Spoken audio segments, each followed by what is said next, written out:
speak to you about technology and how to take advantage of the systems in the future and becoming a star of the future. Ladies and gentlemen, please give lots of energy and make some noise for Roland Gaspar!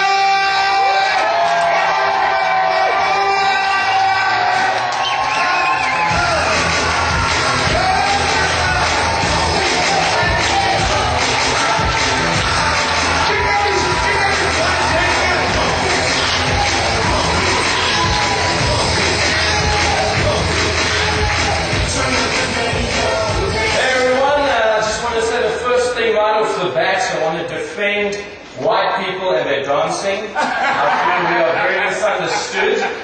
White people are the best dancers in the world. Can I tell you why? Because all the other nations, they are locked to the beat. Do you understand? Beat goes and they're rocking it to the beat. White folks, we are free. We just like do our thing. We like do the move. And like the beat is irrelevant. Do you understand? The beat's like wallpaper, it's there for decoration. Understand? Try and dance without music. We can do it because we don't get the music anyway. See? You just do the thing and you're free of that constraint of the beat, you see. Today I'd like to talk to you about the context you're going to be working in the future.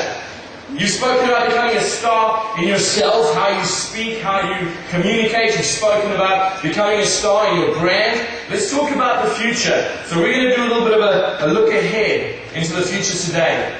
And this is a glimpse of the world of work tomorrow and beyond.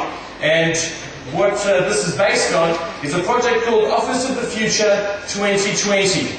And this is research that has been gathered by futurists, technology specialists, workplace experts. So firstly, how did we used to get to work?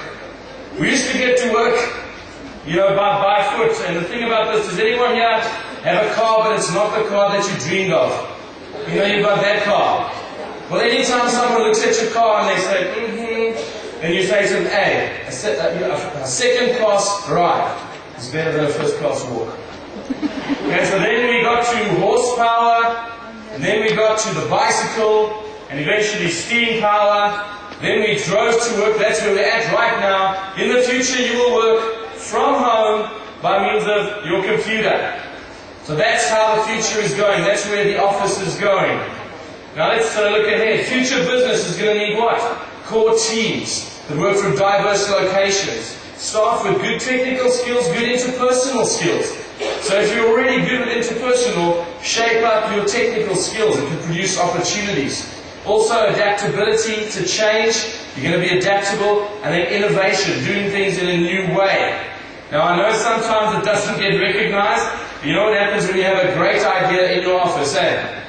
The boss either says, no sir, you can't do that, or says, well, let me think about it, and then at the next meeting you see, I came up with a great idea.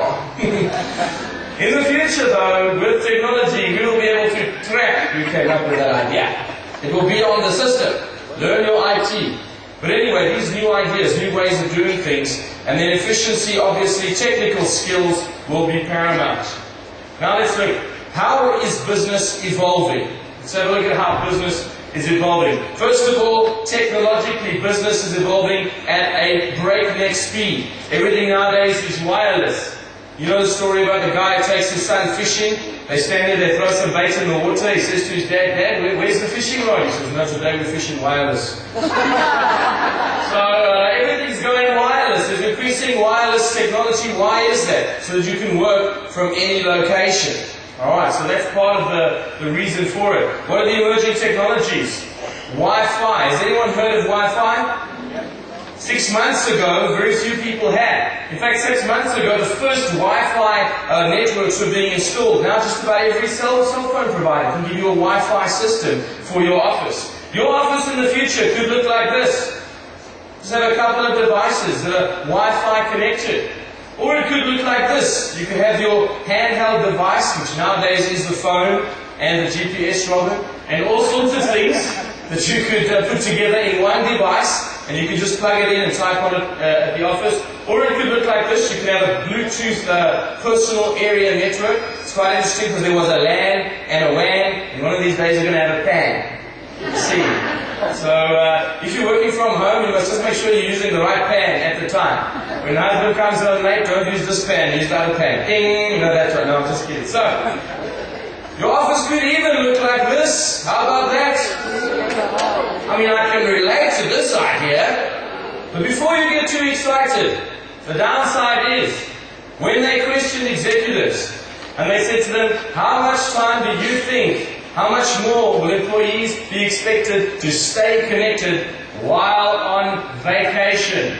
Because of technology, their answers were 2%, no less, 1%, no, 11, somewhat less, 28 much more, 58 somewhat more. In other words, in total, 86% foresee more connection, more availability while you're on holiday. How about that?